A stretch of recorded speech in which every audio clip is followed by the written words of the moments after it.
Si je vous donne mon point de vue, mon point de vue il est clair. Moi, si je vous donne mon point de vue, c'est vous envoyer tous des mails à tous les députés qui sont pas macronistes en leur disant d'aller voter la motion de censure, de leur mettre une pression et de rester dehors. Mais ça, c'est mon point de vue. Je sais très bien qu'il y a des mères et des pères de famille, que vous avez besoin de travailler, que vous êtes assommés de charges, de crédits, etc. Je sais ce qui se passe. Mais par contre, je ne vous le cache pas, si vous ne maintenez pas la pression, ne vous attendez pas à ce que la prochaine fois, quand le budget soit reproposé, on dise « Ah ben les taxis, c'est bon, on n'en a pas entendu parler, c'est bon, on va reposer ça ».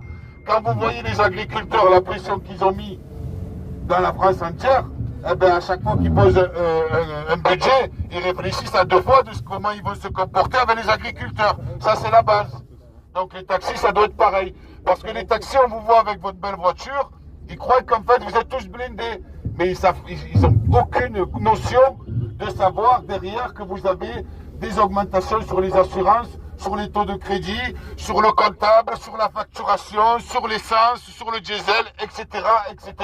Et que cette inflation, elle impacte vos vies et que derrière tout ça, ils vous disent, eh bien, il va falloir encore faire des milliers d'euros d'économie sur le transport sanitaire. Alors que derrière, ce qui donne le plus les dépenses de l'État, c'est sur les aides aux plus grandes entreprises. Donc on facilite les plus grandes entreprises qui ne payent peu ou presque pas d'impôts en France. Et vous qui êtes taxé à plus de 55%, on vous dit, on va encore vous mettre une taxe supplémentaire ou modifier vos conventions pour essayer de...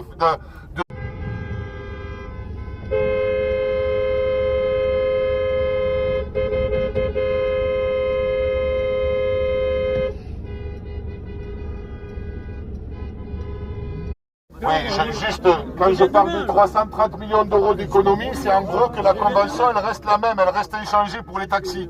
C'est ça, les 330 millions d'euros d'économie, ils veulent modifier la convention. Plus loin que cela, ils sont obligés directement, dès le début d'année, de revoter un nouveau budget. Ça, c'est le premier point.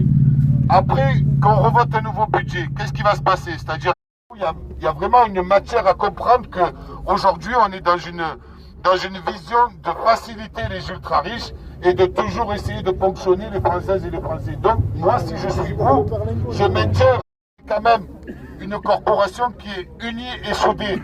Il faut que vous restiez comme cela et il faut que vous mainteniez un rapport de force. Ça peut être compliqué, chacun a sa vie, chacun a ses problèmes, je le sais, c'est difficile.